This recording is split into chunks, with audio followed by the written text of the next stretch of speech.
Hey there. Tonight we're going to pull back the curtain on one of the most legendary orders in history, the Knights Templar. You've probably heard the myths, secret treasure, hidden tunnels, sacred relics, but the reality of being a Templar Knight was far grimmer than most would ever imagine. From the moment you swore your vows, your freedom, comfort, and even your name belonged to the order. You'll train until your muscles burn, march through blistering deserts, eat bland food in silence, and confess your sins before sleep, if you get any at all. You'll face enemies from every side, rival faiths, jealous kings, disease, and even betrayal from within your own church. And worst of all, history may remember your name not as a hero, but as a heretic. Beneath the polished armor, an iconic white cloak, marked with a red cross, lay a life of harsh discipline, brutal warfare, and unrelenting religious pressure. In this video, we'll explore why you'd regret becoming a Templar Knight. So grab a blanket, get comfortable, and let's take a deep breath together. This is going to be an unforgettable and uncomfortable journey. Don't forget to like, subscribe, and stick around to the end.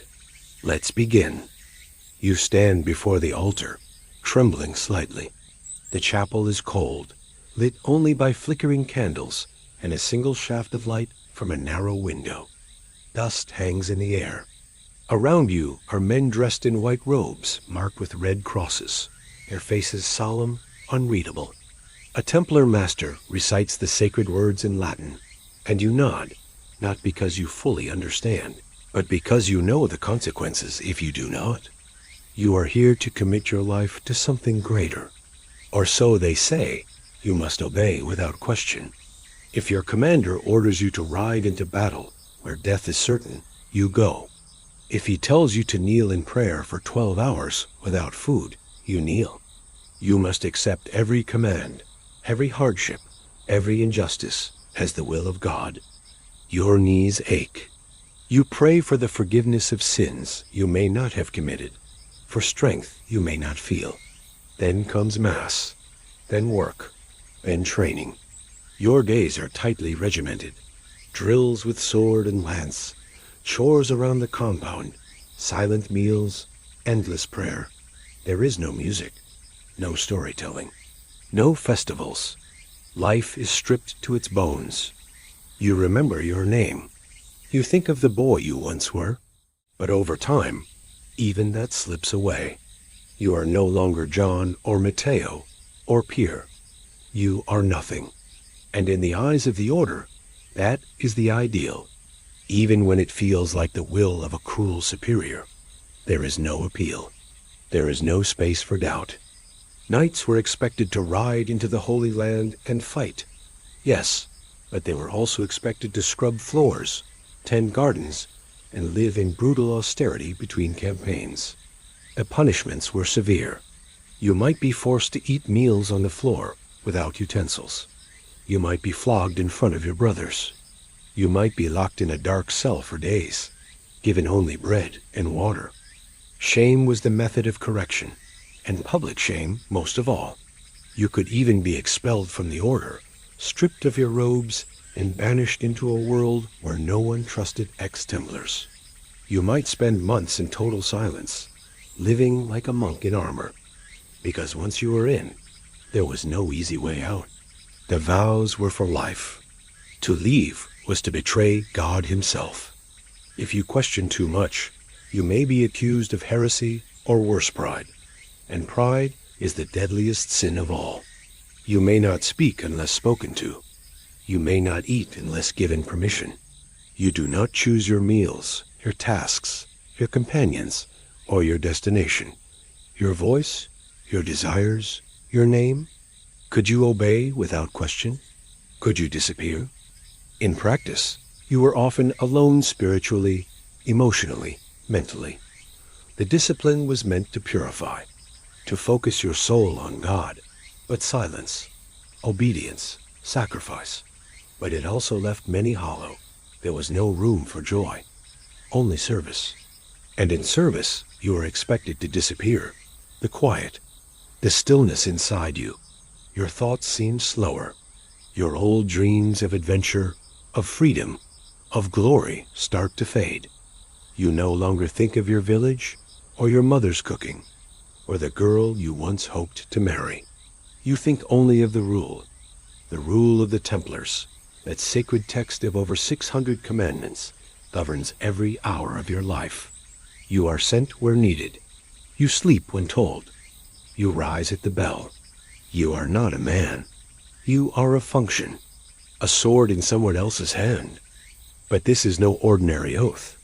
You are not swearing fealty to a king or loyalty to a lord. Meals are taken in near silence, with readings from Scripture echoing through the hall. Conversation is minimal. Frivolity is forbidden. Laughter, gossip, idle chatter, these are sins of the world, not of the order. You communicate with nods, with the smallest of gestures. Days pass where you do not hear your own voice. And when you do, it's only in prayer or confession. You are offering up your entire self, your mind, your body, your future. You are promising to become no one, a servant, a shadow, a silent weapon of the church. From this day forward, you are not your own. The first vow you take is poverty. It sounds noble at first. Free yourself from material concerns. Live for higher goals. But in practice, poverty means cold nights with thin blankets. It means stale bread and watered wine, and clothes too coarse to offer comfort. If your boots wear through, you wait until someone deems you worthy of a replacement. You own nothing, not even your own knife. If you came from wealth, you must give it away, every coin, every title, every inch of land. If you had dreams of fine armor or a war horse of your own, forget them. The order provides what you need, and only what you need. Next comes the vow of chastity. For many, this is the hardest.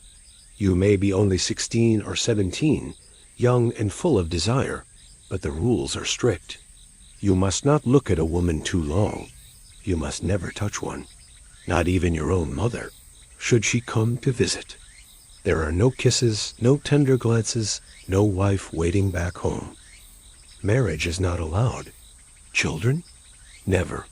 You must love only God, fight only for Christ, and bury all other feelings deep beneath your armor. If you dream of companionship, you must confess it. If you feel temptation, you must fast. There are punishments for impure thoughts. The body is your enemy. The soul is all that matters. And then, the most absolute vow of all, obedience. The silence begins here. Templars do not speak freely.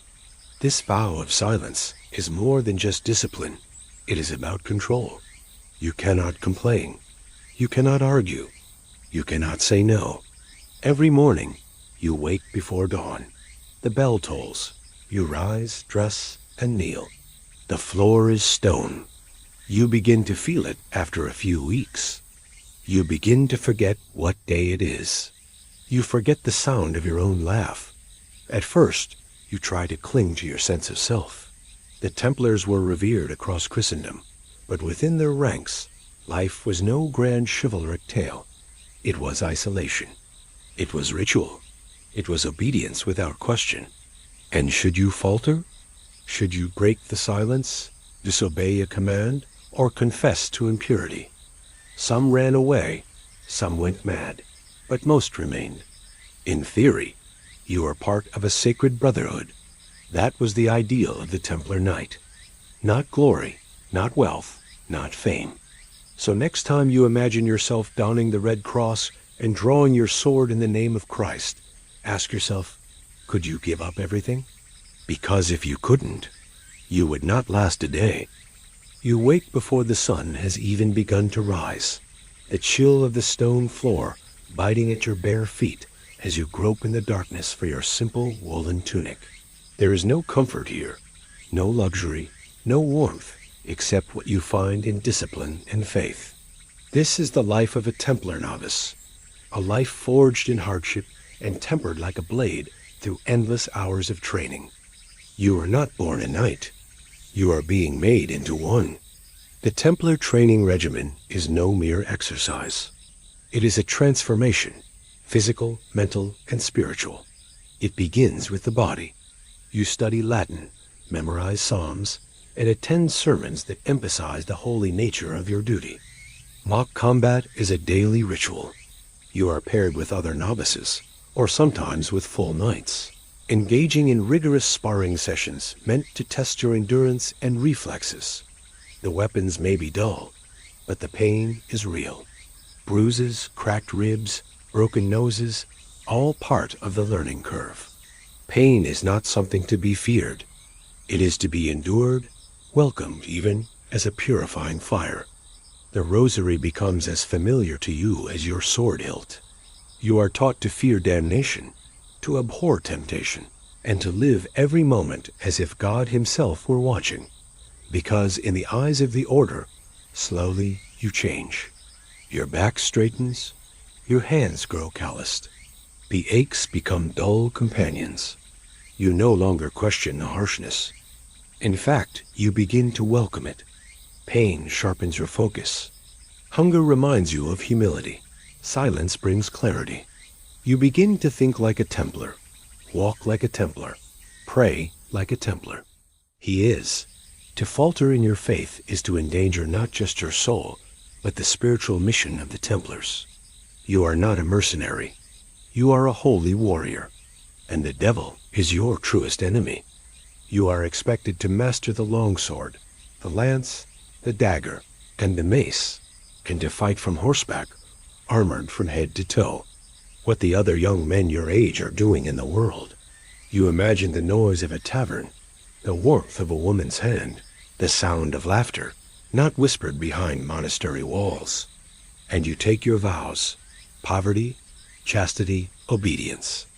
A life of hardship, a life of service, a life without personal glory. You accept the mantle of the Templar, not with pride, but with purpose. You are no longer a novice. You are a brother knight, but such thoughts are dangerous. You're taught that they lead to temptation, to corruption, to weakness, freedom, comfort, love, laughter, the world. You are a weapon now, honed and holy, yes, but still just a blade in the hand of something greater. And like any weapon, you will be drawn, wielded, and possibly broken. Your life is not your own. It belongs to the order, and if you truly believe, it belongs to God. The goal is not just survival, but dominance. You are reminded constantly that this is no ordinary knightly order. You practice charge after charge, coordinating your movements to maintain the terrifying wall of iron and will that made the Templars so feared in the Holy Land. You are taught to die where you stand rather than retreat, and drilled until holding the line is not a command but a reflex. You are a monk as much as a soldier. Prayer is your shield. Obedience is your strength. Faith is your sword. Older knights, chaplains, and sergeants monitor your every move. Speaking out of turn, gossiping, showing vanity, all are grounds for punishment. And the punishments are harsh. You may be denied food, forced to fast longer than normal, whipped, or publicly shamed in front of your brothers. The silence is not just about humility. It's about focus. A Templar who cannot control his tongue cannot control his sword. Every day starts with prayer, but is swiftly followed by grueling hours of physical activity. No meat unless you're ill. No alcohol except wine diluted with water. You must learn to obey without question, to submit to the rule. A detailed set of religious and practical guidelines drafted by Bernard of Clairvaux. You are taught not to speak unless spoken to, not to laugh too loudly, and never to show pride. Everything is shared. Nothing belongs to you. You sleep in your tunic, always ready to be woken in the middle of the night by the call to arms or prayer. There are no luxuries, no private quarters. You live in a communal dormitory, under constant scrutiny. Even dreams offer little comfort. If you toss and turn, snore, or show signs of restlessness, It is taken as a sign of a guilty conscience or impure thoughts, both of which are confessions waiting to be made. Your armor, your sword, your very body, all are property of the Order. You are being forged into a tool of divine will, and personal identity must be burned away. Overeating is considered a sin of gluttony, and the Templars are not here to indulge. You reminded of this when you complain about the cold food or the hunger gnawing at your belly.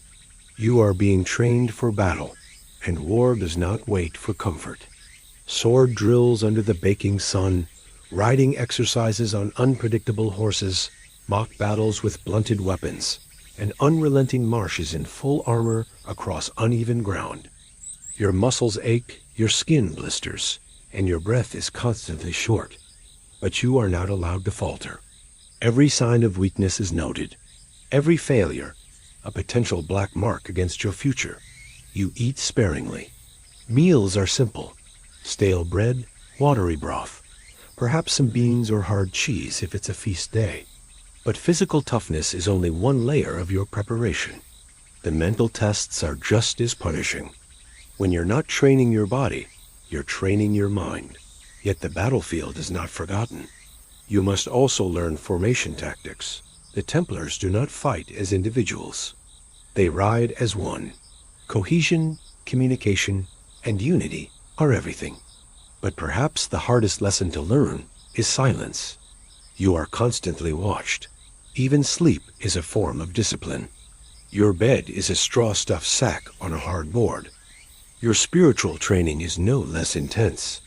Confession is weekly, sometimes more if you're suspected of sin. You are required to attend Mass daily.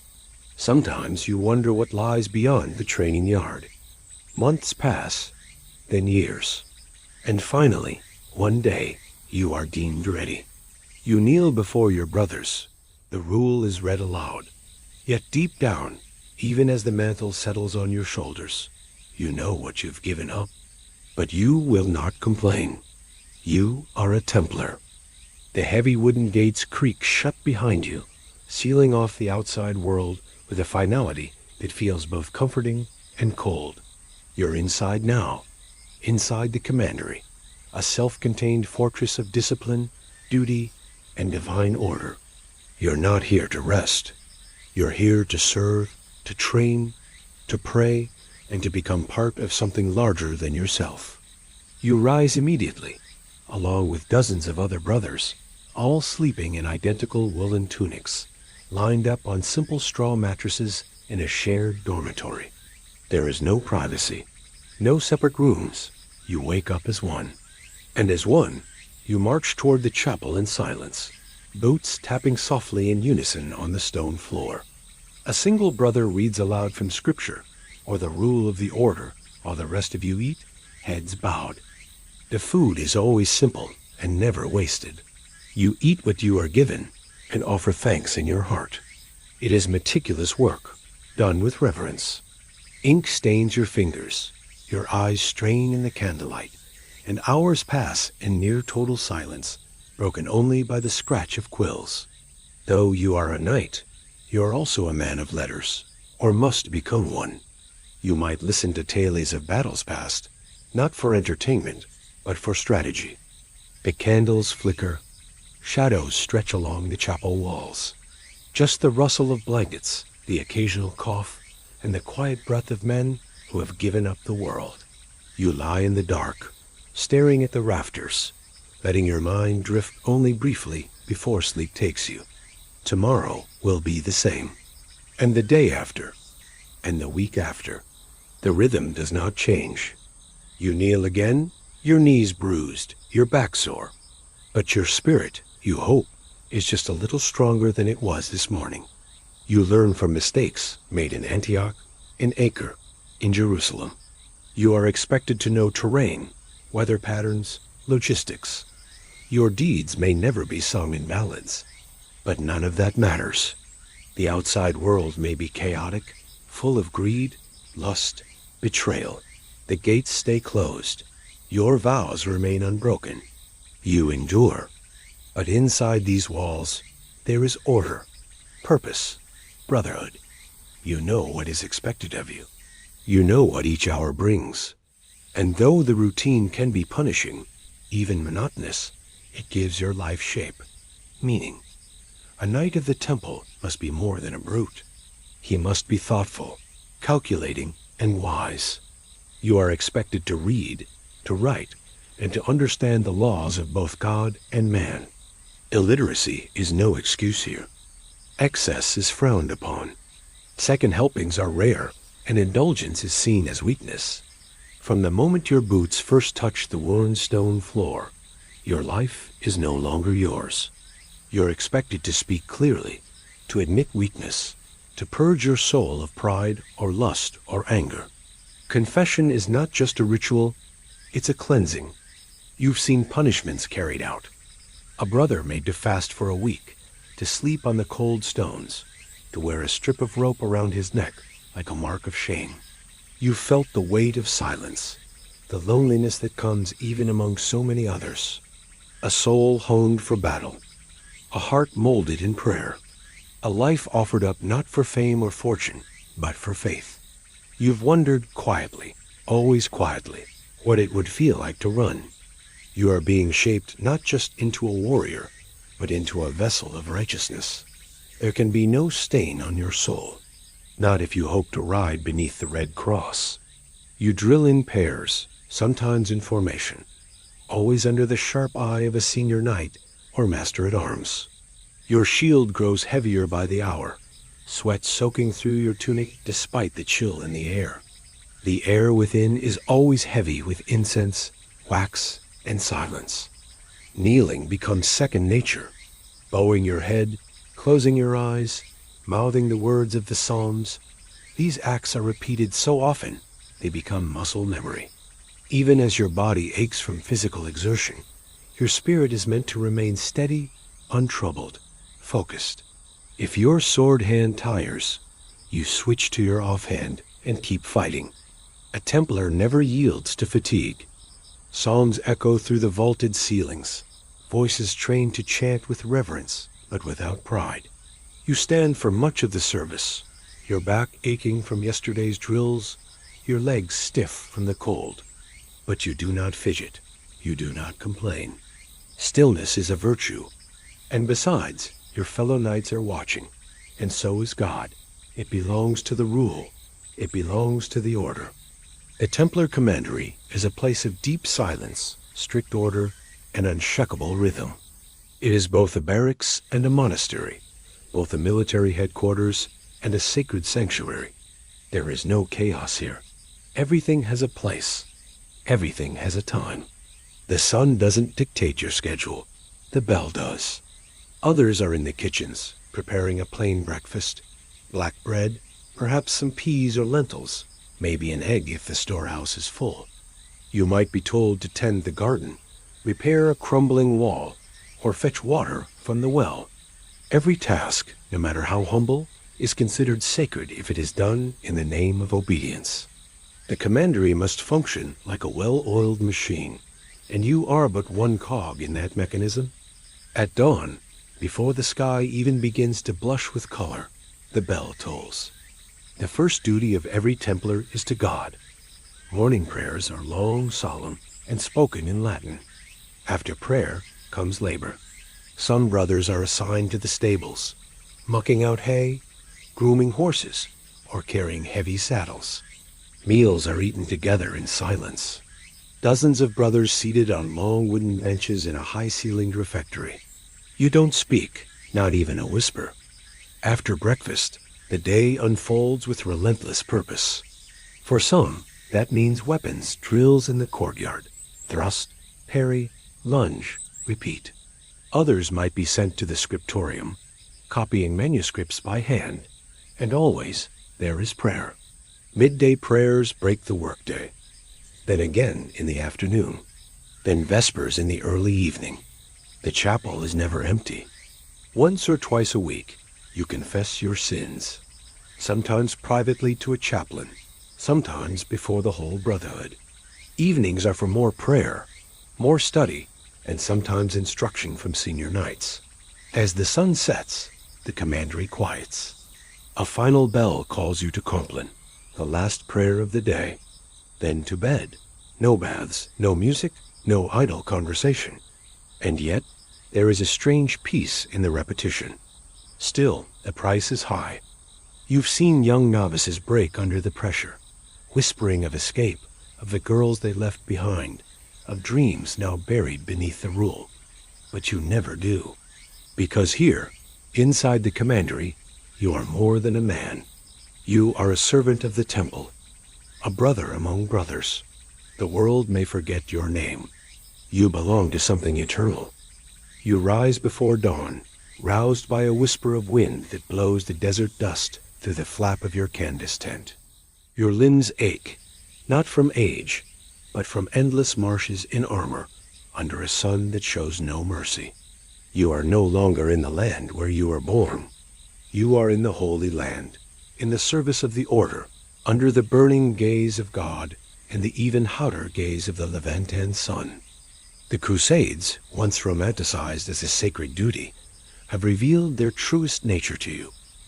An unforgiving campaign of endurance, fear, and death. Every step away from Europe has taken you farther from the life you once knew, fields of green, cool mornings, the language of your mother tongue, and the scent of home. The screams of women and children fill the courtyards. The stench of burning flesh mingles with incense from makeshift chapels erected too soon after the massacre. A small wound, just a scrape from a Saracen blade, can rot into something unholy. There are no antibiotics, no trained medics. A brother with skill in herbs might poultice your wound, or a barber might saw off the infected limb, but there is no guarantee you'll survive. Many don't. Some die in agony days later, clutching their crucifixes, whispering psalms that fade to silence. They charge too fast, waste water, insult local customs, can die quickly. You bury them quietly and continue on. You are a veteran now, hardened, sun-scorched, and gaunt. You are taught to believe these things are necessary. You are told that your sword brings salvation, even as it cleaves through flesh. Rivalries between knights, misunderstandings between orders, and political tensions erupt into brawls or duels. You might find yourself drawing steel against someone who wears the same cross on their chest. Petty disputes over food, honor, or interpretations of divine law can become lethal. The Holy Land is sacred, but the men who fight for it are still human, flawed, hungry, prideful. But a part of you wonders, does God weep? When the fighting ceases, and you see the sun set over the hills of Jerusalem, or feel the cold of a stone chapel floor against your knees.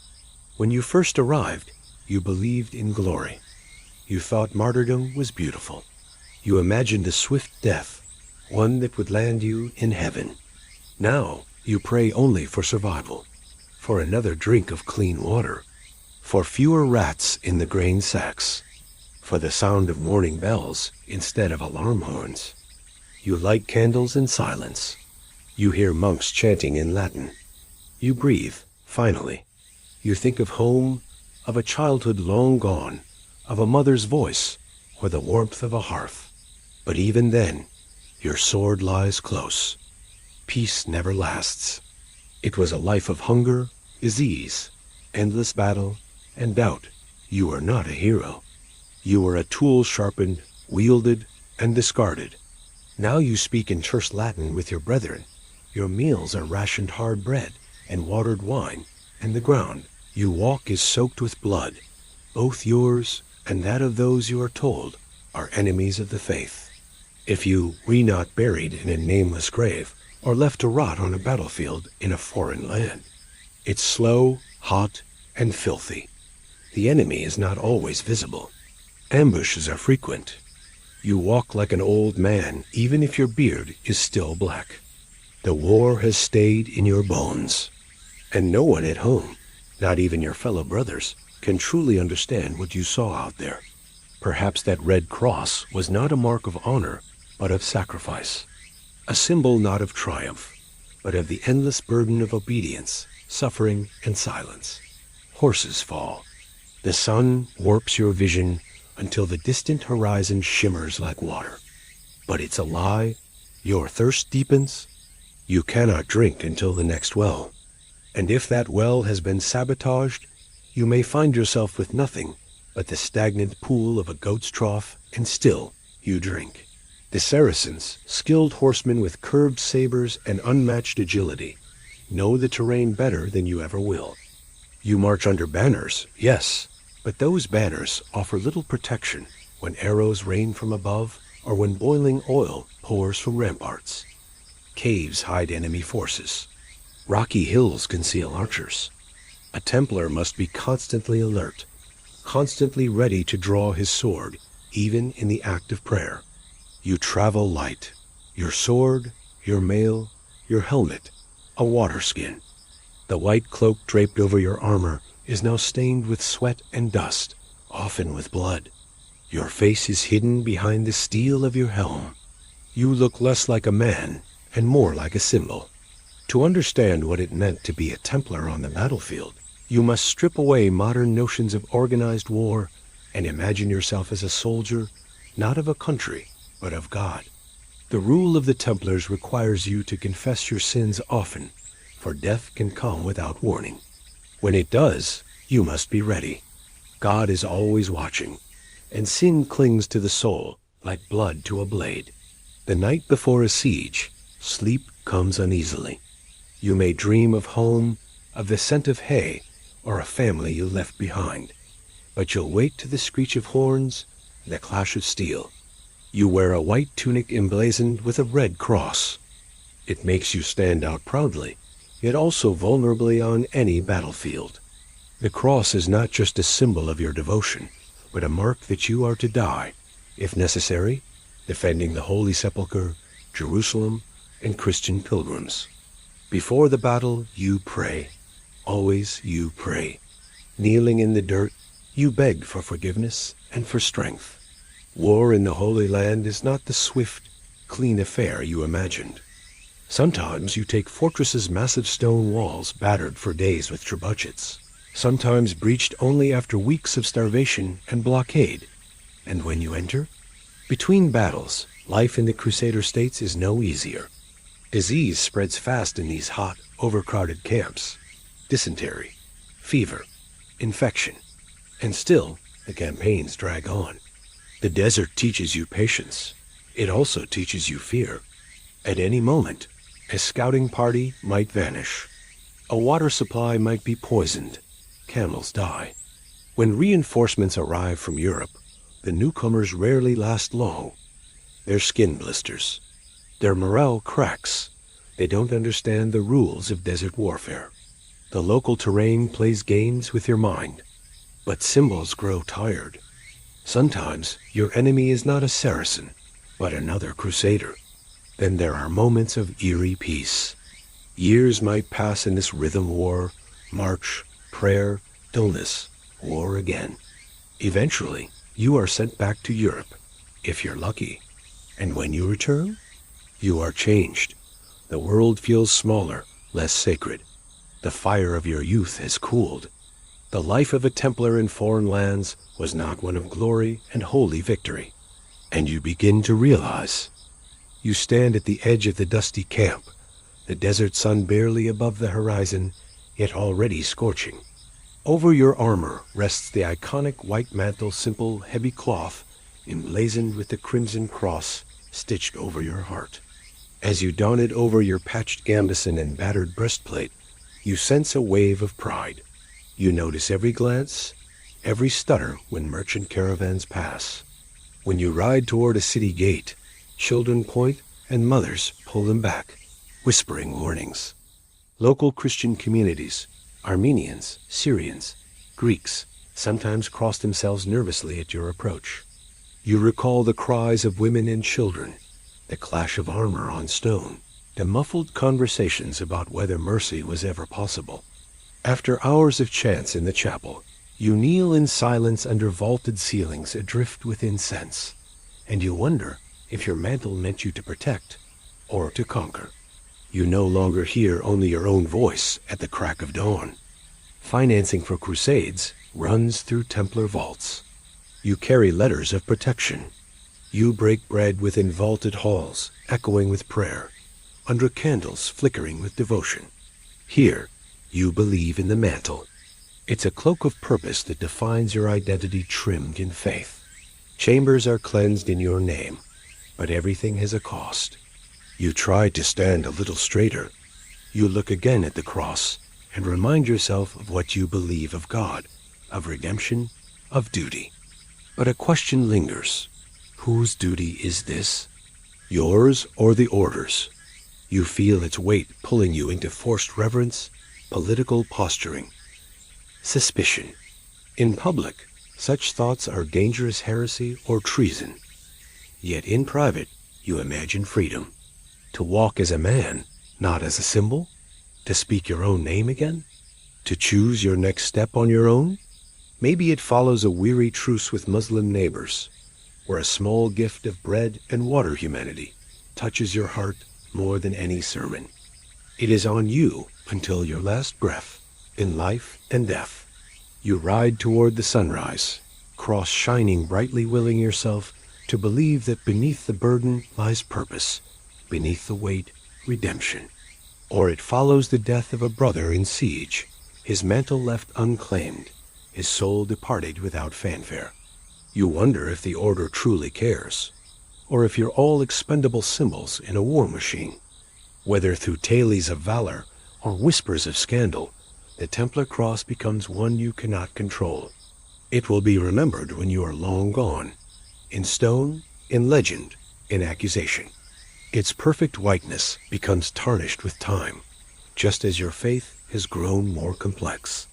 Your identity blurs. Are you a protector, a predator, a banker, or a fanatic? You begin to doubt. Even if you continue to wear the cross, your soul grows restless. You enter a chapel, clutching your cloak closer.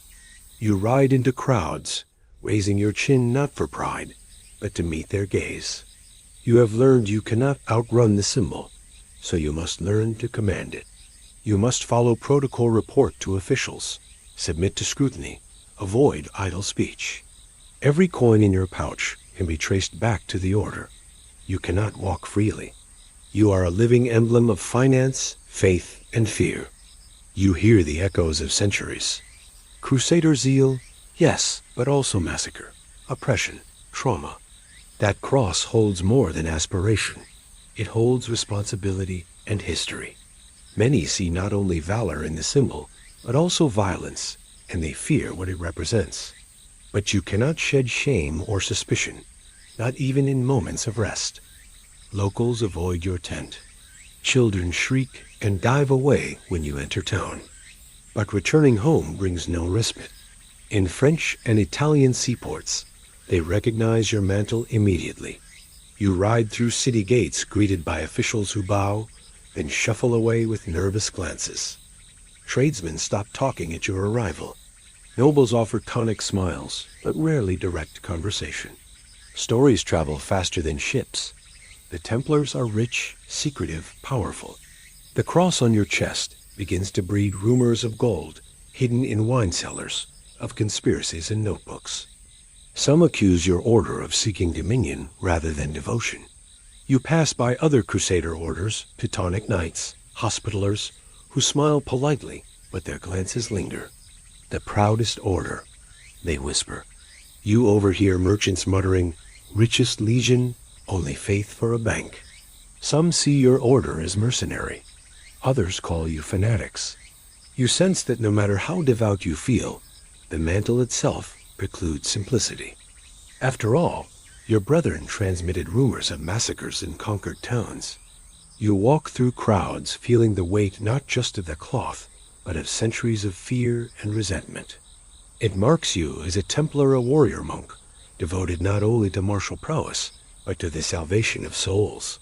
The mantle binds you to hundreds of brothers you've never met, and yet, standing among them, it feels as though your act of service echoes across Europe. You are the shield of Christendom and the defender of pilgrims. The mantle is your burden and your beacon. This mantle is more than clothing. It is your identity. And yet, the heavier you wear it, the more you feel exposed. At first, the white mantle feels like a badge of honor. Spearheads aimed not at a generic soldier, but at the man wearing the cross. They give you space, but linger outside earshot, watching as though calculating whether you're more threat or shield. There is awe, yes, but also envy of your order's wealth, of your political clout, of your impunity. You learn quickly that the same emblem that inspires pilgrims also breeds jealousy among allies. Archers take careful aim. Swordsmen seek you out to strike a blow for perceived affronts against the faith. You know that the enemies you face, Mamluk cavalry, Seljuk bowmen, don't hate your face. They hate your symbol. They search for the mantle, the white flag, the trophy-worthy camouflage that says, "This is a Templar." But within weeks, pride gives way to paranoia. On the battlefield, the Red Cross is a beacon to those who hate you. Even among allied Crusader forces, French knights, hospitallers, local levies, you sometimes sense tension. The weight of the mantle grows heavier on days following sieges. During sporadic truces, you try to shrug off the mantle, roll it up, tuck it in your saddle. When the call comes for reinforcements back in Europe, and you prepare to leave behind the desert sun and its unbearable glare, you believe relief is near. There are perks. Within the commandery walls, the mantle seems natural. It rests on your shoulders with quiet formality. You sleep beside brothers who share your secret burdens. But outside on campaigns, in foreign cities, back home, it becomes a cage. There comes a day when the weight grows intolerable. You remind yourself, your vow is sacred. The mantle was not for your comfort, it was for your charge. And beneath its fabric does rest purpose. Where once you wore the mantle with holy humility, now you wear it with careful calculation. You adjust its folds to hide the stubborn stains. As time passes, the mantle begins marking more than your deeds. It marks history. Sometimes in the darkness, you confront a whisper. What if you set aside the mantle? What if you stepped away from the order? But you cannot. You took the vow. You bore the weight. You wear the cross. And so you shoulder the white mantle once more, adjusting its heavy folds. You wake with a start before dawn, the desert still cloaked in silence, yet the weight in your chest is louder than any horn. It's not fear of battle, not the prospect of dying.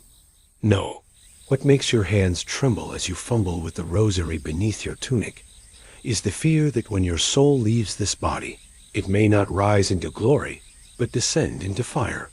This fear never leaves you. It is etched into every breath, every thought, every sin you might commit, even by accident. Eternal damnation is not a metaphor. It is a certainty if you fail, if you sin, if you slip, and in this world, surrounded by bloodshed and temptation, slipping feels inevitable. When you joined the order, you stood barefoot before the chapel altar and swore an oath of poverty, chastity, and obedience. You knelt with your head bowed, and the master told you that to break your vow even once was to risk your immortal soul. The rule of the Templars was read aloud to you, chapter after chapter. Rules forbidding gluttony, pride, vanity, private ownership, envy. Rules commanding complete silence at meals, absolute honesty, unwavering submission to your superior. You didn't question them. You accepted them because you believed. But in the shadows of your bunk, on long nights filled with strange dreams, you realize how easy it is to sin even without meaning to. A careless word, a flash of envy at a brother's better sword, the pride you feel when praised. Is that not sinful? What if, after years of devotion, a single lapse damns you?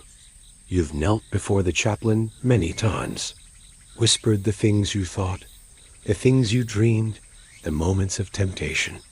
Sometimes it's a wandering eye toward a veiled woman in the market. Sometimes it's your anger rage so strong that you imagine your own brother's death when he questions your judgment. You confess. You are told to fast, to pray, to reflect. But you are never sure it's enough. How can you ever know if God truly forgave you? What if you die before you confess again? What if you forget a sin? The fear wraps around you tighter than your mail hauberk. It's always there, silent and close, reminding you that damnation is only ever a moment away. You've seen men fall, not just on the battlefield, but in spirit. One brother broke his vow of chastity, whispered too many times to a laundress. He was caught, stripped of his mantle, whipped, and cast out in disgrace. Another began hoarding coins a pouch, hidden in the lining of his cloak. When discovered, he wept and pleaded, but the master would not show mercy. His property was seized. He was excommunicated. You watched his face as the chaplain read the sentence aloud. He wept not for pain nor shame, but for the terrifying certainty that his soul was lost. You think of him often. He's not alone. You've heard the rumors that some of your brothers, in distant commanderies, dabbled in the forbiddens, sorcery, alchemy, words of heresy murmured behind locked doors. And when the Pope's legates came to investigate, men were found guilty. Some confessed under torture.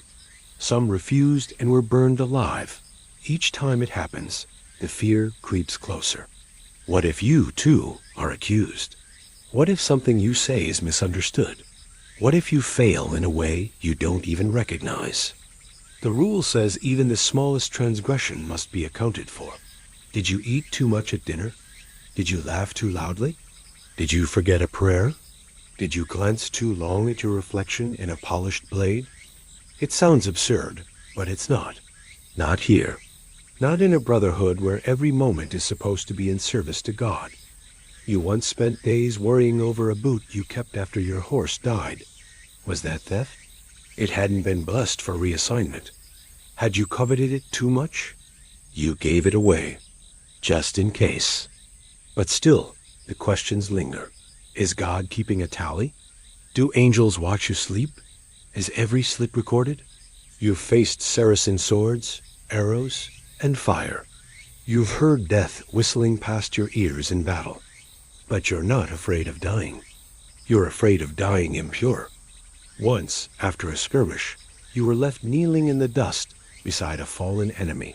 His blood soaked the sand. Your blade had done the work. But what haunted you wasn't his face.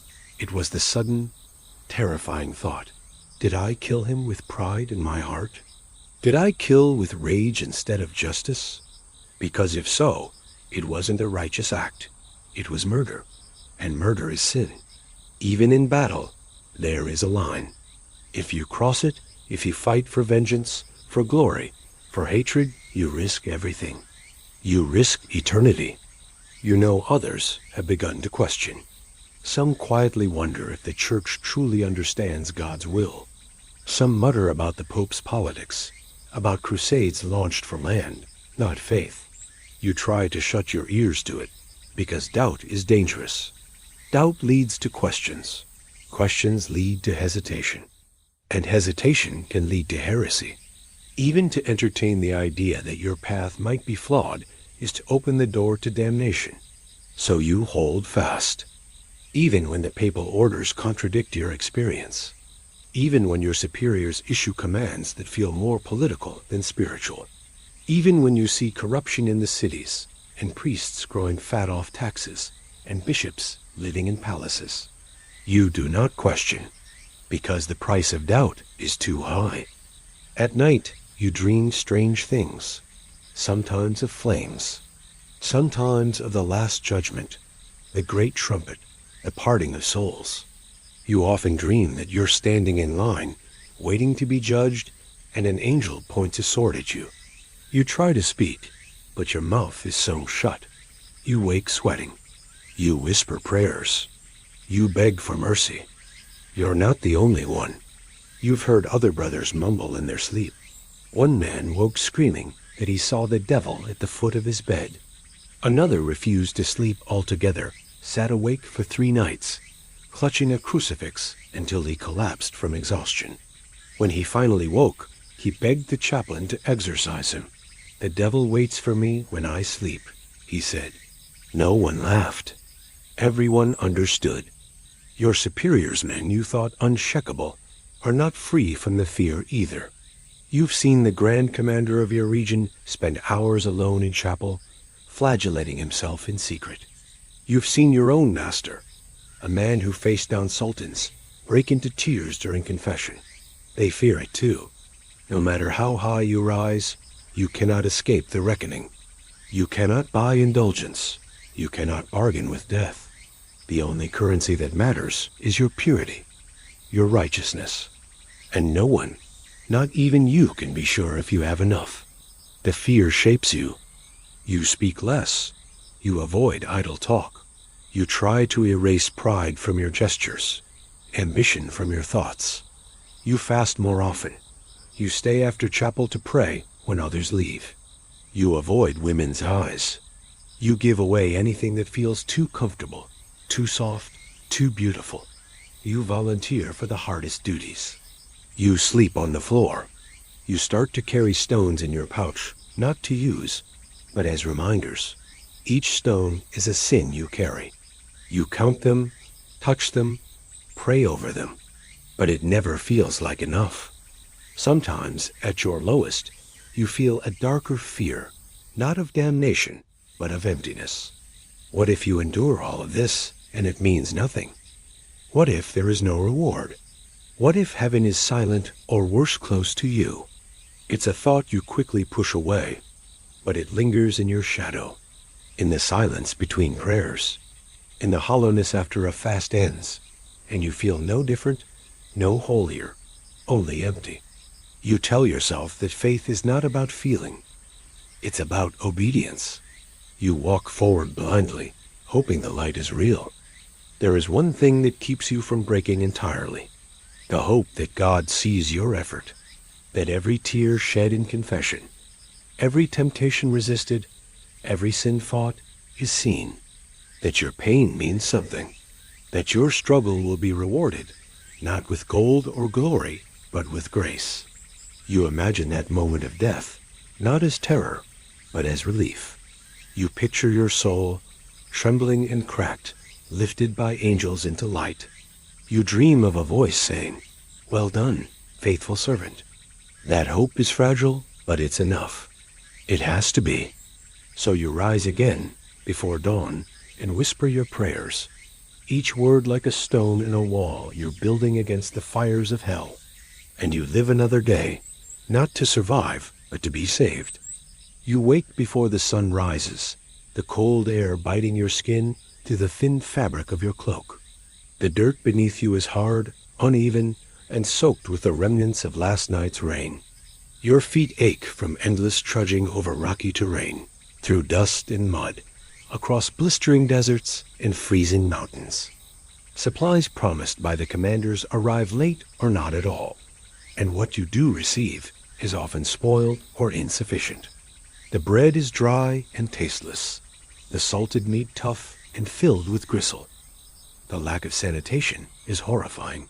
The ajrins are makeshift at best, often no more than holes dug hastily in the ground. But you also witness acts of kindness, the younger knights sharing their last piece of bread, the older ones offering prayers and comfort. Often you must carry your own gear, including your heavy sword, shield, and armor. The weight drags you down, and your boots wear thin and tear. You remind yourself of the vows you took, the brothers beside you, and the holy land that awaits. It wears on your soul, forging a deep bond between you and your brothers, but also sowing seeds of doubt and fear. Each day survived is a victory, but the cost is measured in pain and loss. Still, you march onward, driven by duty, faith, and the hope that your hardships will one day be redeemed. Yet, there are moments when despair creeps in, when the endless suffering makes you question why you endure. Blisters form and fester. The cold seeps into your bones. Rain turns the roads to slippery mud, making every step a struggle. You stumble, fall, and push yourself up again, ignoring the sharp pains that scream through your limbs. Still, No amount of compassion can halt the spread of sickness. Rats scurry nearby, drawn to the refuse and the warmth. The smell of unwashed bodies, sweat, smoke, and rotting food fills the air. Sleep is fitful and broken, punctuated by the cries of sentries and the groans of the sick. You clutch your cloak tighter, wishing for a bed, a warm meal, a moment of peace. The chaplains do their best with prayers and holy oils, but you know their faith cannot cure what ravages the body. Waste contaminates the water and the soil, creating breeding grounds for disease. Fevers rise, coughs worsen, and skin breaks out in rashes or boils. The heat of the day turns to the chill of night, and the body's defenses crumble. Dysentery, typhus, and scurvy are common foes, as deadly as any sword. You've seen men become shadows of themselves, reduced to whimpering in the dirt, too weak to fight or even walk. Fresh water is a rarity, replaced by muddy streams or rainwater collected in crude containers. Sometimes you catch glimpses of wild game, rabbits, birds, but hunting is risky and requires energy you don't have. So you make do, gnawing on whatever scraps remain, sharing the little you have with your brothers, knowing that if you hoard, it may be the death of others. Your once sharp armor is battered and heavy with grime, each piece a burden that weighs on your weary muscles. The sun scorches by day. The cold freezes to your bones at night. You find yourself caught between extremes, with nothing to protect you but sheer will. Your stomach twists painfully, reminding you that the last meal you had was 2 days ago, a meager handful of stale bread and some watered-down wine. Hunger gnaws at you, relentless and cruel, but the campaign must continue. You watch comrades collapse from weakness, some too proud to ask for help until their bodies betray them. You see the pale faces, the sunken eyes, the trembling hands. Starvation steals away more than flesh. It robs the spirit. You hear whispers of men stealing rations or hiding scraps, desperate acts born not from cruelty, but from a primal urge to survive. Discipline falters when hunger claws at your insides like a beast. There is no pause for rest, no respite for comfort. You are a Templar Knight marching through harsh lands, bound by duty and faith, but your body is reaching its breaking point. The journey is unforgiving. Days bleed into nights with barely enough sleep to dull the sharp edge of exhaustion. Food is scarce. Hunger is a constant companion. It saps your strength, dulls your mind, and frays your patience. Illness spreads like wildfire in the cramped camps, where the men sleep shoulder to shoulder. The threat of illness breeds fear and suspicion. You notice the subtle distancing between men, the quiet avoidance of those who cough or sweat too much. The marshes themselves are brutal. You travel for hours on end, with only brief pauses to rest and eat. At night, the camps offer little comfort. You huddle close to the fires, trying to chase away the cold and the thoughts that haunt you. Despite everything, you carry on. Your faith drives you forward, the belief that your sacrifice is part of a greater purpose. The toll of starvation, disease, and harsh marshes is not just physical. Living as a Templar Knight meant surrendering yourself to a code so strict it governed nearly every moment of your day. This code wasn't just a set of vague guidelines or casual expectations. It was an unyielding rulebook that shaped your identity, your behavior, and even your very thoughts. From how you ate your meals to the way you sat in the refectory, every detail was prescribed, leaving little room for personal freedom or comfort. You eat silently in the refectory, seated according to your rank, with no room for frivolity or excess. You must never question your superiors openly, even when their commands seem harsh or unreasonable. There's an expectation of constant vigilance and readiness, whether in prayer or battle. Even moments of rest are brief and carefully timed. You witness fellow knights punished for minor infractions, speaking without permission, neglecting a duty, or showing disrespect. The fear of such discipline keeps you in line, but it also breeds tension and anxiety. The pressure to conform is relentless, and the weight of constant surveillance can feel suffocating. Idle hands are forbidden. You must always be engaged in something purposeful, whether cleaning armor, tending to the chapel, or studying scripture. You wake in the middle of the night, heart pounding, recalling a forgotten rule, or fearing a missed duty. The loss of personal autonomy can breed resentment and despair beneath the surface, hidden behind the stoic faces of your brothers. The weight of endless rules can crush creativity, spontaneity, and joy, leaving behind a hollow shell, focused solely on survival and obedience. The line between discipline and obsession blurs. You find yourself questioning less and obeying more, even when the cost feels unbearable. And masses, confessing your sins regularly and living as a model Christian. It promises honor, but demands sacrifice. It demands your entire self, leaving little room for anything else.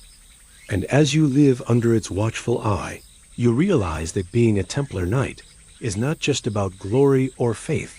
It is about surrendering everything to a cause far greater than yourself. Doubts are dangerous and often suppressed. The fear of eternal damnation looms large, pushing you to comply even when your heart feels burdened or uncertain. It forges you into a knight worthy of the Templar name, capable of enduring hardship and resisting temptation. It prepares you for the brutal realities of crusades and conflict, where discipline and unity can mean the difference between life and death. You must suppress your fears, desires, and doubts, channeling all your energy into fulfilling your vows. The burdens are heavy, and the sacrifices many. Personal freedom is a distant memory, replaced by the relentless demands of duty. Yet for many knights, this life is not just a punishment, but a calling, a path chosen to serve God, protect the innocent, and fight for a cause believed to be righteous. This spiritual rigor can be both a source of strength and a heavy cross to bear. This relentless routine leaves little room for personal reflection or escape. The rigid structure provides a framework in a world that often feels chaotic and dangerous. It offers a sense of purpose, identity, and belonging. You are part of something greater than yourself, bound to a brotherhood that promises honor, redemption, and a place in heaven. But this promise is tied tightly to obedience. Any deviation risks not only punishment here, but the loss of salvation beyond. Disobedience is met with swift punishment, ranging from extra prayers and fasting to physical discipline. You learn early that your personal opinions and desires are secondary to the will of the order. This can be crushing, especially when your body aches or your spirit wanes. But the code is clear. Obedience is the path to salvation. Speaking out of turn is forbidden. Laughter is rare, and showing hunger or discomfort is seen as a weakness. The food itself is plain and austere, fitting the vow of poverty you took. Rich spices or flavors are luxuries you'll never enjoy here. Instead, you learn to swallow each bite with quiet dignity, reminding yourself that this discipline is part of your penance and service. You quickly learn that the honor of being a Templar comes with heavy chains forged from discipline, obedience, and an unwavering commitment to the Order's laws. Your day is structured around this code. It begins before dawn with prayer and meditation, your mind already steeling itself for the endless demands ahead. The way you dress must follow exacting standards. The white mantle emblazoned with the red cross is not simply a garment. It is a symbol of your devotion and a constant reminder of the expectations placed upon you. You wear it with pride, but it also marks you as part of a rigid hierarchy where obedience is everything. Meals, once a simple necessity, become ceremonies of restraint. The code dictates your interactions with others as well. Brotherhood is sacred, but so is order. Your movements are restricted too. You sit upright, walk with purpose, and avoid unnecessary gestures or distractions. Punishments for breaking the code are harsh and public. The shame of being reprimanded in front of your brothers weighs heavily on your pride. The code extends to your spiritual life as well. You are expected to maintain unwavering faith, attending all prayers. Despite the hardships, there is a strange comfort in the code's clarity. Living by the Templar Code is a constant balancing act. In time, the code becomes ingrained in your very being. It shapes your thoughts, your actions, and even your dreams. This rigid lifestyle takes a toll not just on your body, but on your soul. Yet, for all its burdens, the code is what binds you. Ultimately, the Templar Code is a paradox, a source of strength and suffering, order and oppression. As a Templar Knight, you quickly learn that your battlefield isn't limited to just one enemy or one type of foe.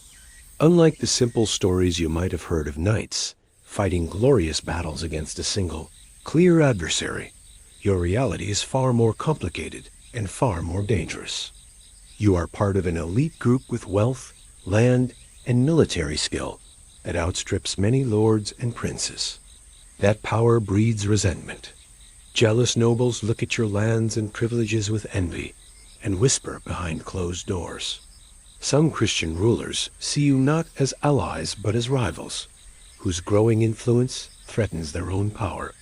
Accusations of corruption, heresy, or disloyalty sometimes spread like wildfire. When political winds shift in Rome, the order can find itself vulnerable to accusations or loss of favor. You witness how church politics influence your fate as much as the battles you fight. The battles across deserts, fortresses, and rugged terrain test your endurance and resolve daily. Yet you understand that these battles are only one part of a larger war involving shifting alliances and betrayals on all sides. You become a symbol of steadfastness amid chaos, standing firm against threats from every direction. Your life is a continuous test of vigilance, loyalty, and resilience. The power struggles within the church add another layer of complexity to your already perilous existence. You learn that to endure, you must fight with your mind as much as with your blade, navigating a maze of enemies that stretch beyond the battlefield. You hear whispers of betrayals, both real and imagined, within your own ranks. Loyalty is a fragile thing, and trust is earned daily. You learn to read between the lines in conversations and letters, wary of hidden meanings and secret alliances. The danger is not only in open combat, but in silent manipulation. You can feel their eyes on you, watchful and suspicious. You realize that some of your hardest battles won't be fought with swords, but with politics, rumors, and schemes. Knights who question the leadership or challenge the rules are dealt with harshly. The strict discipline of the Templars is necessary to survive in such a hostile environment, but it can create tension within. Every march, every siege, every negotiation is influenced by the awareness that enemies may be watching from unexpected places. You develop a keen sense of caution, trusting few and relying heavily on intelligence and diplomacy as much as on your sword. You walk a fine line between authority and camaraderie, knowing that any sign of weakness could be exploited by your enemies. Enemies lurk everywhere, not only across the deserts of the Holy Land, facing Muslim armies, but also much closer to home. Rival Christian factions, jealous nobles, and even fellow crusaders sometimes turn against you.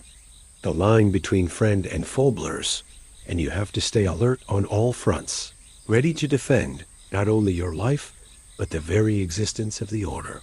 From the start, the Templars were seen as a powerful and sometimes threatening force. Inside the Crusader states, tensions simmer constantly. Different factions argue over leadership, territory, and the right to wield authority. You find yourself caught in the middle, sometimes forced to choose sides or defend your order's interests against even other Christian knights. The ideal of a united Christian front often feels distant as internal rivalries threaten to unravel the fragile alliances you rely on for survival. You quickly understand that the greatest danger can come not just from outside forces, but from those who should be your brothers in arms. Even among crusaders there is discord. Rogue knights and mercenaries sometimes disregard the rules of warfare or plunder indiscriminately, giving your order a bad name. You're tasked with maintaining discipline, but controlling these unpredictable elements is near impossible. When they clash with your knights or disrupt peace with local populations, it creates more enemies and complicates your mission. You learn that not all crusaders share your strict code or vision. Some fight for greed or glory, making your role even harder. Outside the battlefield, the political landscape is treacherous. You face plots and intrigues designed to undermine the Templars' standing. Your relationship with the papacy is another double-edged sword. The Church grants the Templars privileges and protection, but it also demands unwavering loyalty. At times, you are forced to defend the Order not only from external attacks, but also from internal dissent. The Muslim armies you face are formidable and skilled, but often you find their forces surprisingly organized and strategic. You respect their discipline, even as you fight fiercely. Your knowledge of these multiple threats shapes your every decision. Despite the constant danger, you take pride in your role as a protector, not only of the holy sites, but also of your fellow knights and pilgrims. The reality of being a Templar Knight means accepting a world where threats are everywhere, sometimes hidden, sometimes blatant, and where survival requires not only martial skill, but political savvy and unshakable discipline. You might assume that as a Templar Knight, draped in white cloaks marked by the striking red cross, you would live in luxury, surrounded by riches and wealth beyond imagination. After all, the Knights Templar were famed for their vast wealth, sprawling estates, and treasure hoards accumulated over decades. From the moment you take your solemn vows of poverty, chastity, and obedience, you renounce all personal property. You give up your inheritance, your family's lands, and any claim to personal riches. Your meals are simple and humble, far from the sumptuous feasts you might imagine. By renouncing possessions, you embody the spiritual ideal of poverty, striving to live like the apostles. The senior officials and commanders control vast resources, directing the use of funds and property. The Templars negotiate loans to monarchs, manage trade routes, and sometimes act as diplomats. The Order provides for its members' basic needs, but offers little beyond that. You depend on communal charity and the goodwill of your brothers, a fragile support system compared to the safety nets of noble families.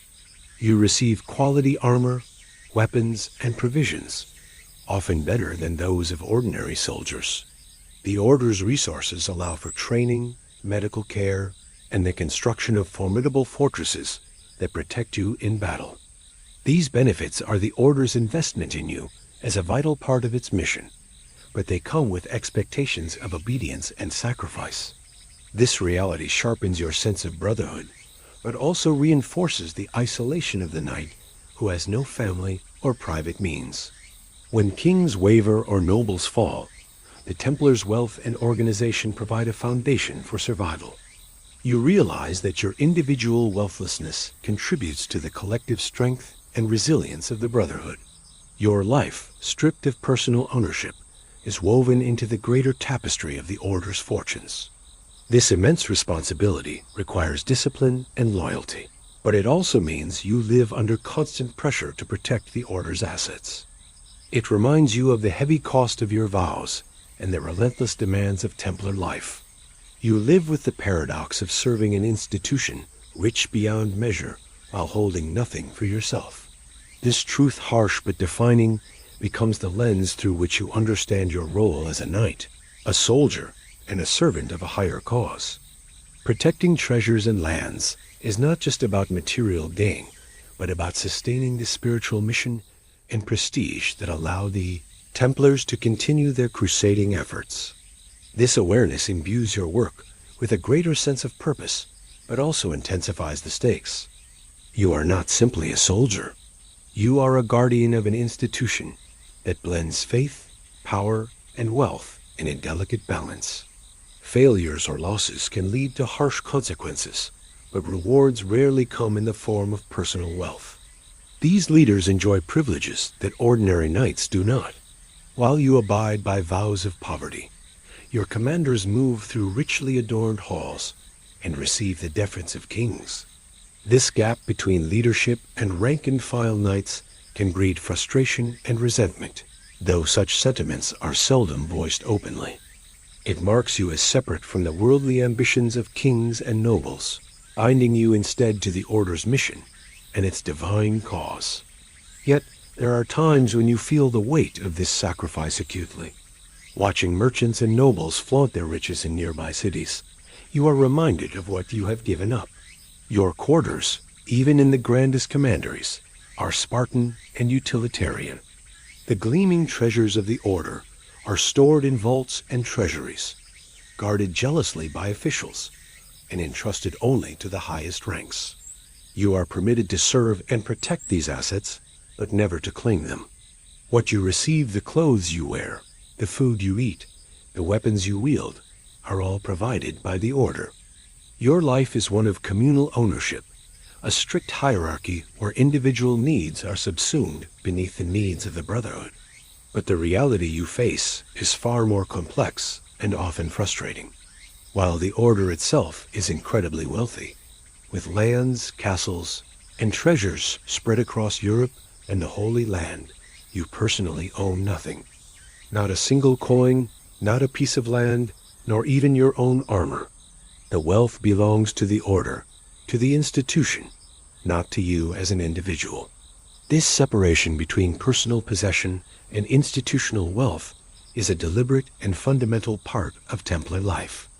It's a harsh reality. You witness firsthand how the immense wealth of the Order sustains vast castles, funds military campaigns, and bankrolls political alliances. The Templars are bankers to kings, lenders to nobles, and custodians of priceless relics. Their coffers overflow with gold and silver. Their estates produce abundant crops and rents, and their ships carry precious cargo across the Mediterranean. Yet none of this wealth enriches you personally. Your position as a knight is one of privilege, but also profound personal sacrifice.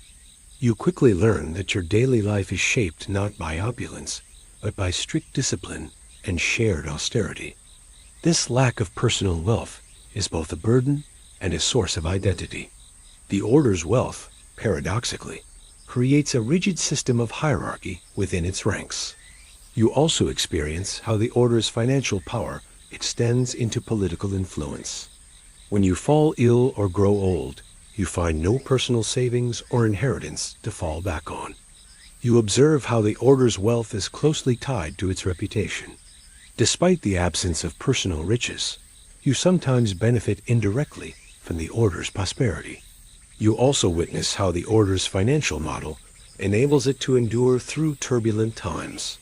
The stark contrast between the Order's wealth and your personal poverty shapes your identity daily. You never imagined that the greatest threat to your life as a Templar Knight would come not from foreign armies or battlefield enemies, but from the very kings and rulers you had sworn to support and protect. For years, you and your brothers carried out your sacred duties, guarding pilgrims, defending the Holy Land, managing vast estates, and navigating the complex politics of medieval Europe. Then comes the shock. In 1307, under the orders of King Philip, agents swarm across France in the dead of night, arresting Templar Knights in their commanderies. The gates are locked, the banners lowered, and the silence that follows is suffocating. You know that any admission, even under duress, will be used to condemn you and your brothers. Others quietly comply, rounding up Templars in their realms. The once united Brotherhood fragments under the onslaught of suspicion and betrayal. The Pope himself, under immense pressure, issues conflicting statements, torn between defending the Order and maintaining fragile peace with the French crown. Witnesses are coerced, evidence fabricated, and verdicts predetermined. You watch comrades, men of honor and faith, forced to endure accusations that contradict everything you have lived for. The psychological toll as immense hope fades as sentences are passed, and the Order's lands and treasures are confiscated. You learn that loyalty to a cause does not guarantee safety, and that history's tides can turn swiftly against even the most devout. The ideals of the Templars' brotherhood, sacrifice, and devotion live on in whispers and legends. As you face this darkest chapter, you understand that while kings may hunt and scatter the body, the spirit of the Order remains untouchable. You see the Order's sacred mission overshadowed by court intrigues and greed. Commanderies fall silent, banners are taken down, and centuries of service are erased by decree. The white mantle you wore with pride becomes a symbol of a persecuted and vanished order. Letters from imprisoned knights speak of despair and dwindling hope. Despite the pressure, you cling to your vows and the truth, refusing to betray the Order or fabricate lies. Yet the weight of captivity, the loneliness, and the uncertainty gnaw at your spirit. You are seized without warning, your rights ignored, and your fate sealed by royal decree.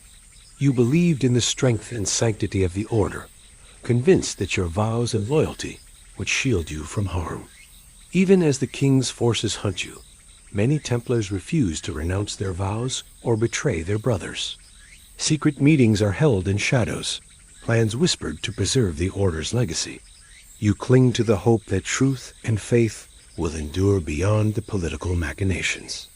But the tides of fortune and power shift quickly, and you find yourself caught in a terrifying storm not of your own making.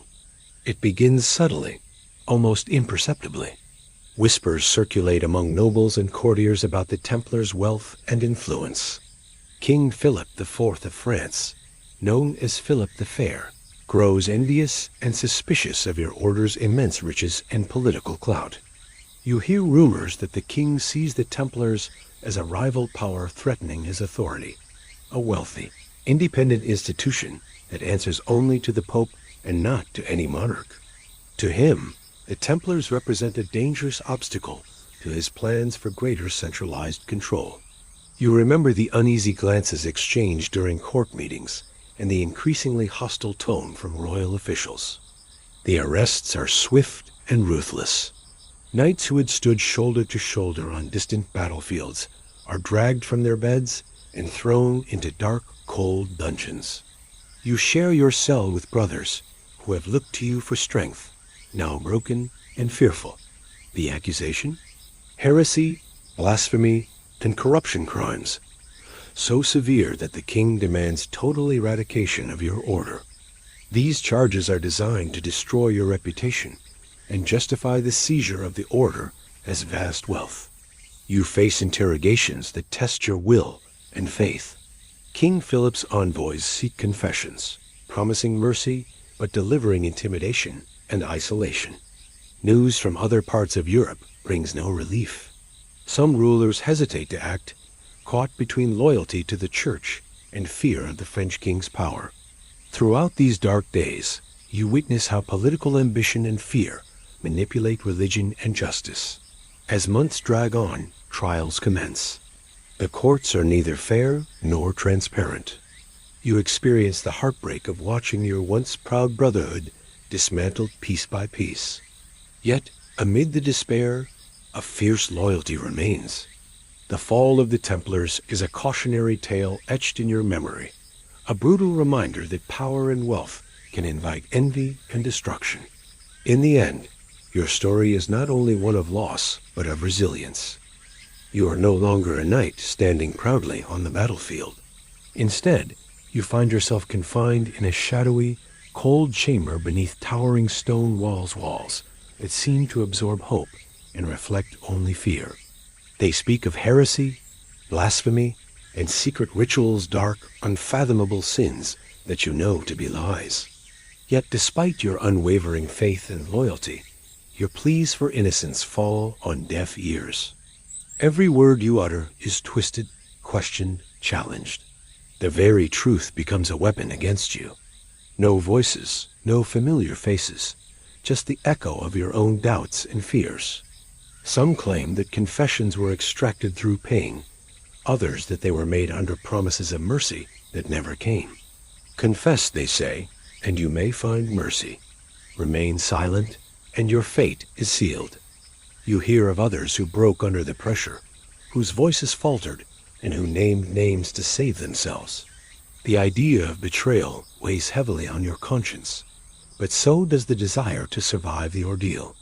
Outside your chamber, in the halls of power, voices shout accusations and defend the king's actions. The Templar order is being dismantled piece by piece, and every confession true or coerced is used to justify the purge. You remember the oaths you swore, the promises of obedience, faith, and courage. But the price of these vows weighs heavily now. What does honor mean when the very people meant to protect it become your enemies? The interrogators are patient, relentless, and skilled in breaking down resistance. They know how to sow doubt and how to push you to the brink of despair. The line between standing firm and survival blurs. What does faith mean when you are abandoned to the cruelty of mortal men? The court is not a place for truth, but a theater where power plays out its cruel drama. The idealism that once drove you to become a Templar Knight is shattered, replaced by a bitter understanding of how fragile loyalty and honor can be in the face of power. You come to understand that justice is not always blind, and that innocence is not always enough to save you. Their defiance becomes both a source of pride and a cause for harsher treatment. The story of the Templars is not just one of glory and valor, but also of tragedy and betrayal of men caught between faith and power, loyalty and survival. You admire their courage, but fear the price they pay. You find yourself questioning not only your innocence, but the very nature of justice. How can justice be served when fear replaces truth? When power overrides mercy? When your fate is decided not by evidence, but by suspicion? They confess to things they did not do, stories of heresy, blasphemy, secret rituals that are stranger than fiction. Their confessions become evidence used to condemn others. The fear of sharing their fate pushes them to betray not only themselves, but their comrades. The line between truth and falsehood blurs until it seems impossible to tell which is which. You replay every moment, every word spoken, searching for any hint of betrayal or weakness in your own actions. The Templars, once revered and powerful, are being destroyed not because of their deeds, but because of politics, envy, and greed. The shadow of suspicion begins to cloud your judgment. You realize this is not a search for justice, but a show of power. With no contact beyond the interrogators and guards, your thoughts grow darker. You wonder if anyone outside remembers you, if your family prays for your return, or if you are already considered dead by the world you left behind. The walls close in, and the once unshakable foundation of your faith begins to tremble. You pray in secret, clinging to the hope that divine justice will prevail. Your responses are scrutinized under a microscope, and any hesitation or inconsistency is seized upon as proof of guilt. The interrogators know exactly how to manipulate you, how to exploit your fear and uncertainty. The grandeur of the order, the brotherhood you once cherished, feels distant and unreal. But soon they grow more insistent, more relentless. More often, they use harsher methods, psychological tactics, intended to break your spirit without leaving marks visible to the outside world. The Church finds itself caught between upholding spiritual integrity and succumbing to political pressure. The papal representatives send mixed messages, sometimes condemning the trials, sometimes endorsing them. Your fate is caught in this tug of war between earthly power and divine authority. The endless hours of questioning wear you down. Sleep becomes a distant memory. Hunger gnaws at your stomach. Your mind struggles to hold on to clarity as fatigue clouds your thoughts. You are accused not only of crimes you have not committed, but of thoughts and intentions you would never entertain. The questions are designed to unsettle you, to confuse you, to make you doubt your own memories and convictions. Now, all that surrounds you is suspicion, isolation, and the slow, grinding machinery of justice turned against you. Your accusers' stern-faced officials, backed by both crown and church, insist you are guilty of crimes so severe that you cannot help but shudder. The interrogations begin simply enough. Questions at first about your actions, your beliefs, and your loyalty to the order. At times, the interrogators are calm and measured, using reasoned arguments and appeals to your conscience. But these moments are few and far between. You are cut off from your brothers, from the support of fellow knights who once shared your burdens and your faith. The loneliness is suffocating. Rumors swirl around you. You hear whispered tales of other knights who have confessed to terrible crimes, confessions given not out of guilt, but out of desperation to end their suffering. Promises of leniency are dangled before you like a cruel mirage. Each day, you are led to a different chamber where the accusations are repeated, sometimes with subtle changes, sometimes with more force. Isolation eats away at your sanity. The public spectacle of the trials adds another layer of torment. You witness, through whispered reports or overheard conversations, how the papal court struggles to maintain authority. Despite everything, your loyalty to your brothers and your order does not waver entirely. As the days drag on, the psychological toll deepens. You try to resist the urge to confess to falsehoods, to protect yourself from further torment. But the pressure is immense. Some nights you knew fall into despair and give in. Others remain silent, refusing to admit guilt regardless of the consequences. You realize that these trials are not merely about punishing supposed crimes, but about sending a message, warning to all who might challenge the king's authority or the established order. The mental scars left by these experiences are deep. Even if you were to survive the ordeal, the memories of betrayal, isolation, and fear would haunt you forever. The trials teach harsh lessons about the dangers of blind obedience, the importance of questioning authority, and the costs of political intrigue. As you reflect on this dark chapter, you are left with a profound sadness for your fallen brothers and a determination to remember their truth. The echo of the final bell tolls in your ears, but the sound brings no comfort. The mighty order you once called home, the brotherhood bound by vows of honor, faith, and duty, has been shattered. The disbandment is not just a legal decree. It is a death sentence to everything you believed in. You are a Templar no longer. The king's decree has made you a pariah, a hunted figure whose very name invites suspicion. The once respected knights of the temple become ghost shadows slipping through alleyways, avoiding familiar faces, and disappearing into the vast tapestry of medieval Europe. The white mantle with the red cross, once a proud emblem, has become a mark of shame. Now you meet wary eyes and murmured whispers. People cross the street to avoid you, and landlords refuse you shelter. The battlefield becomes a refuge for those who have lost their home, where your training and discipline are valued, if not your name. But this path is lonely and uncertain, far removed from the ideals that once guided you. The church, which once provided sanctuary, keeps its distance. Noble families who once relied on Templar protection reconsider their alliances.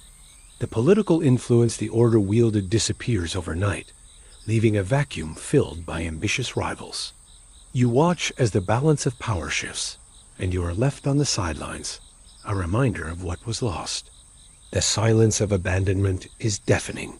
You long for connection, for understanding, for a way to reconcile the past with an uncertain future. They become the keepers of the order's true legacy, preserving its history and ideals in secret. Here, the spirit of the order lives on, fragile but unbroken.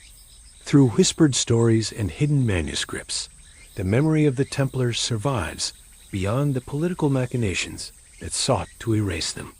It is a story of survival, of adapting to a world that no longer has a place for you, of forging a new identity from the ashes of the old. The path is uncertain, the road often lonely, but the lessons learned are profound. The cloistered walls offer some peace, but the memories of battles fought and brothers lost haunt every quiet moment. The promise of unfamiliar horizons is both hope and despair. The truth of your brotherhood will be recognized not for the accusations that destroyed it, but for the ideals that inspired it. You are a stranger everywhere, and the scars of betrayal are fresh. The once glorious Templar banner lies folded in your heart, a relic of a life lost. The fall of the Templars is a reminder of the fragility of power and the enduring strength of the human spirit. The discipline of monastic life contrasts sharply with the chaos of your recent years, yet the burden of your past never fully lifts. Your faith, the anchor of your soul, is tested anew by the rejection of those who were once your spiritual guides.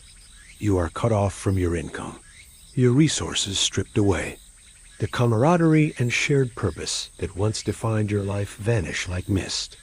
You wrestle with feelings of betrayal, not only by kings and popes, but also by the very institution that shaped you. You question your faith, your identity, and the meaning of honor in a world that has turned its back on you. The discipline and skills honed over years of service are now your only assets, but they are difficult to translate into a peaceful livelihood. The world outside the Order's walls does not value the specialized knowledge of a Templar Knight unless you can wield your sword or your wits effectively. Suddenly, you find yourself a man without a place, a brother without a family, a soldier without a cause. The life of a Templar, so structured and communal, is replaced by a precarious existence on the margins of society. Yet acceptance is never guaranteed. The political fallout from the Templars' downfall casts a long shadow, and no order wants to risk angering kings or popes by sheltering the fallen. You may be welcomed, but always with suspicion, your loyalty questioned at every turn. You learn quickly that your past is a burden, a shadow that follows you relentlessly. Where do you go now? The world you once navigated with certainty is transformed into a hostile landscape. Former allies turn away, fearful of association. You wander through towns and villages where once you were greeted with reverence or fear. Many of your brothers face the same fate. Some attempt to blend into the background, adopting new names, new trades, and new identities. There are whispers of other orders willing to offer refuge to Hospitallers, the Teutonic Knights, even the lesser-known military brotherhoods. Some turn to the life of a mercenary, selling their skills to the highest bidder. Others seek solace in monasteries, abandoning the sword for prayer, hoping to find redemption in a quieter, humbler life. For some, exile is the only option. They travel to distant lands, across the Mediterranean, into Eastern Europe, or even the Holy Land itself in search of new beginnings. Socially and politically, the consequences of the disbandment ripple outward. Economically, the situation is dire. The wealth accumulated by the Order was confiscated or destroyed. Emotionally, the toll is profound. The psychological scars are invisible, but no less real. Nights are restless, filled with memories of interrogations, betrayals, and the faces of brothers who did not survive. Despite this, some refuse to let despair claim them.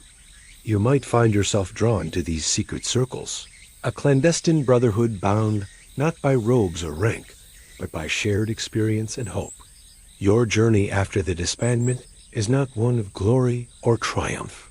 You understand now that loyalty, faith, and honor are tested not only in battle, but also in defeat. As you walk this new path, you carry with you the weight of history and the hope that one day.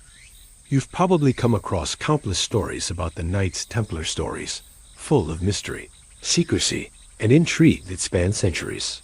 They've been painted as shadowy guardians of hidden treasures, keepers of ancient secrets, and central figures in secret societies that supposedly stretch through history to the present day.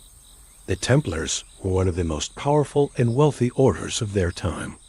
These tales hinted that the Templars had secret knowledge, possibly linked to forbidden Christian doctrines or ancient mysteries. According to rumor, the Knights hid enormous wealth gold, jewels, and sacred relics somewhere safe before their downfall.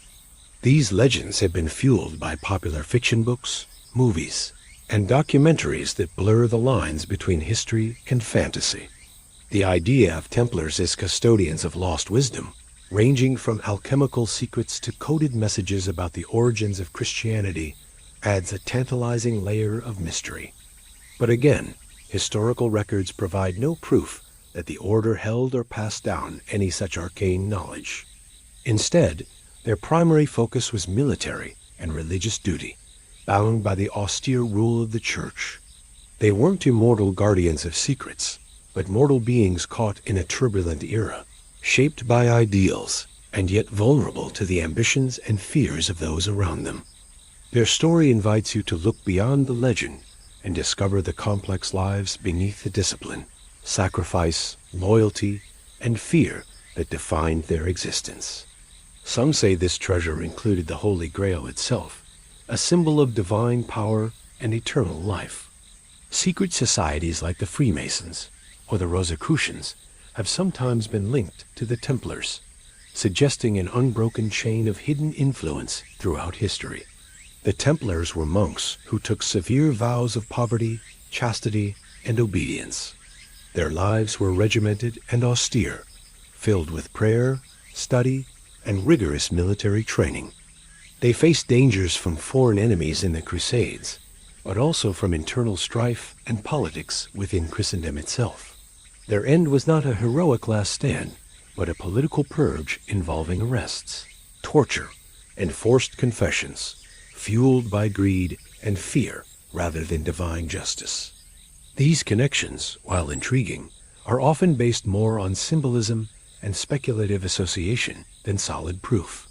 The Templars were pioneers in early banking, developing systems that allowed pilgrims and crusaders to carry funds safely across dangerous lands. Their castles and fortifications influenced medieval military architecture. They played crucial roles in the geopolitics of their era, acting as warriors, diplomats, and administrators. Their downfall reminds you how fragile power can be when it depends on royal favor and political intrigue. What is clear is that the enduring fascination with the Templars stems from their combination of martial prowess, religious zeal, sudden downfall, and the dramatic unknown. These stories have inspired treasure hunters and conspiracy theorists alike, but no credible historical evidence confirms the existence of such hidden hoards. What the Templars did control was a formidable economic empire, including farms, vineyards, castles, and banking ventures. Their wealth financed crusades and religious missions, but wasn't stored away in secret vaults waiting to be discovered. Over time, writers and storytellers embellished these accounts, mixing fact and fiction to create a mythos that fascinates even today. Their influence stretched from Europe to the Holy Land, and they amassed vast properties, financial wealth, and military strength. This success bred suspicion and envy among kings, popes, and rival factions. When King Philip IV of France sought to eliminate the order in the early 1300s, he didn't just arrest the knights. He ignited a firestorm of rumors that would last for centuries. The order was accused of heresy, blasphemy, and devil worship, charges that most historians agree were fabricated or exaggerated to justify their destruction and the seizure of their wealth. These tales suggest the Templars were involved in everything from safeguarding the Holy Grail to influencing global events from behind the scenes. But how much of this is truth, and how much is legend? And more importantly, what do these legends cover up about the real lives of the men who wore the white mantle with the red cross? First, let's look at the origins of these myths. In the chaos that followed the Order's fall, stories spread about secret trials, hidden treasures, and clandestine escape routes. You find yourself drawn to the legend of the Templar treasure, a story that has captured imaginations for hundreds of years. Then there's the myth of secret bloodlines. Some claim that the Templars intermarried with royal families or passed down mystical knowledge through hidden descendants. It's also important to understand how these myths serve modern narratives. You realize that the dramatized portrayals knights clad in shining armor defending ancient secrets mask a much grittier reality. Looking beyond the myths, you see that the Order's real legacy is multifaceted. As you delve into their story, you find that the myths, while fascinating, can sometimes overshadow the human aspect of the Templars, the men who struggled with their faith, their duty, and the harsh realities of medieval life. Understanding this balance between myth and reality enriches your appreciation of the Templars' place in history. So, while the myths will continue to inspire stories and theories, you recognize the importance of separating fact from fiction, honoring the true legacy of the Templars as more than just mysterious knights, but as real people navigating an extraordinary and dangerous world.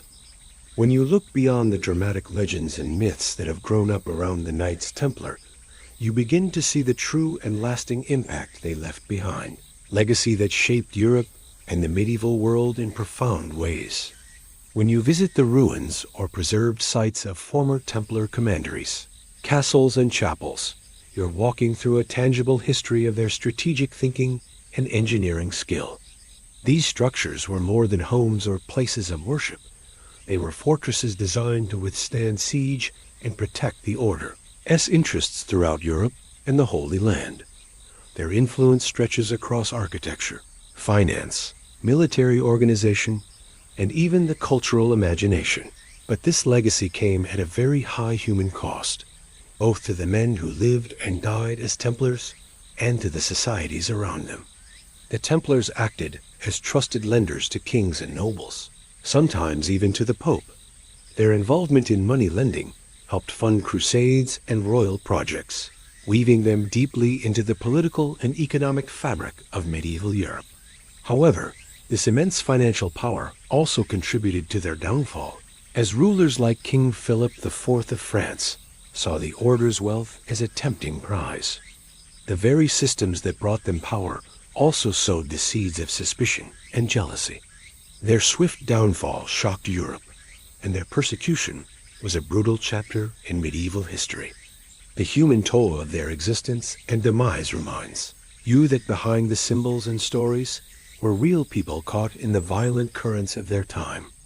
Starting with architecture, the Templars were not merely warriors cloaked in white mantles.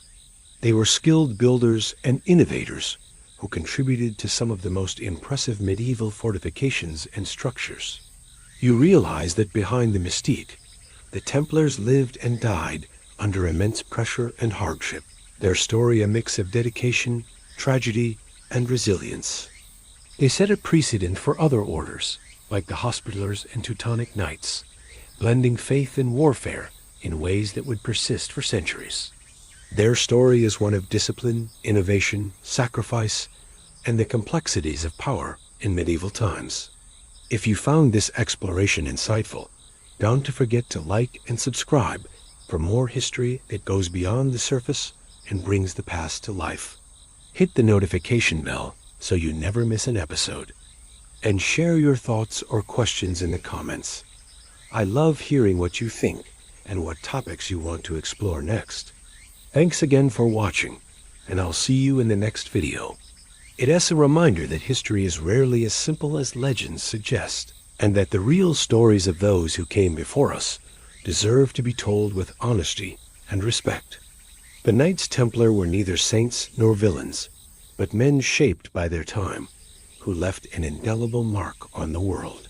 They were innovators, soldiers, administrators, and monks who profoundly shaped medieval Europe's military, economic, and architectural landscapes. Their castles still stand as monuments to their skill and vision, and the financial and military systems they developed laid groundwork that influenced Europe for generations. The model of disciplined, dedicated warrior monks had a lasting impact on medieval military and religious culture, influencing not just armies, but also the role of religion in governance and conflict. The order transformed the idea of a religious warrior, melding monastic discipline with battlefield prowess. They were often the shock troops of Christian armies, known for their courage and tactical skill. Their presence on the battlefield was a psychological weapon as well. The sight of white mantles emblazoned with red crosses struck fear into enemies and inspired allies. Beyond combat, the Templars also functioned as protectors of pilgrims securing routes and way stations across hostile lands. Their training was rigorous, emphasizing not just martial skill, but also strict adherence to vows and the codes of conduct. The Templars operated as an early form of professional, standing military force highly disciplined, well-equipped, and strategically coordinated. This model influenced later military orders and even secular armies in Europe. You see their castles in the Holy Land, built to defend Christian territories during the Crusades.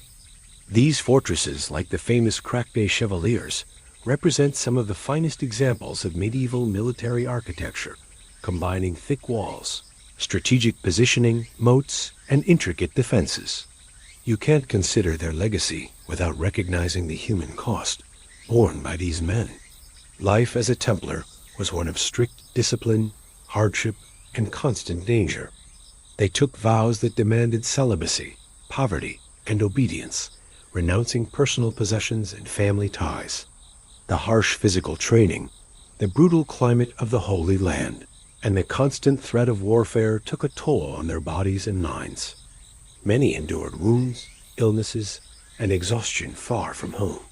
The Templars' designs influenced the construction of castles for centuries, setting standards for strength, durability, and strategic layout. Their commanderies in Europe also served as hubs of administration, housing knights, sergeants, and servants, while facilitating the flow of resources and information. But architecture was only one facet of their broader contribution. The order was also a pioneer in medieval finance. You might be surprised to learn that the Templars laid the groundwork for some of the first proto-banking systems. Pilgrims traveling to the Holy Land could deposit valuables at one Templar preceptory and withdraw funds at another, a kind of early traveler's check. This system allowed money and credit to flow safely across dangerous lands, reducing the risk of theft and robbery. The order's wealth was vast, accumulated through donations, rents from their lands, and the spoils of war, but they managed these resources with remarkable efficiency for the era. Their financial innovations didn't stop there. Military organization was another cornerstone of the Templar legacy. Their role in the Crusades put them at the forefront of some of the most significant military campaigns of the medieval period. Yet, with all these achievements came immense personal sacrifice and hardship. Even the order's end was marked by suffering.